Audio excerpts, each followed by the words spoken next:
তো এসে যখন দেখি পুজো চলছে, তো আমরাও এখানে একটু বসলাম।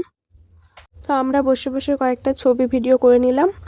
তো তারপরে এই যজ্ঞ শুরু হলো। যজ্ঞটা শেষ হলে তারপরে অঞ্জলি দেওয়া শুরু হবে। তো আমরা কিছুক্ষণ বসছিলাম। আমরা কিছুক্ষণ বসার পরে সব ব্রতীরা একে একে ঢুকলো।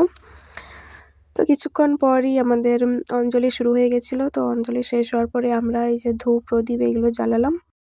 তারপর একে একে সবাই মিলে ঠাকুরের মাথায় দুধ ঢাললাম, মানে যেটা ঘটিতে নিয়ে গেছিলাম, ডাবের জল, দুধ, কলা, সেটাই ঢাললাম। তারপরে প্রণাম করে নিলাম। প্রণাম করে নেওয়ার পরে পঞ্চামৃত নিলাম।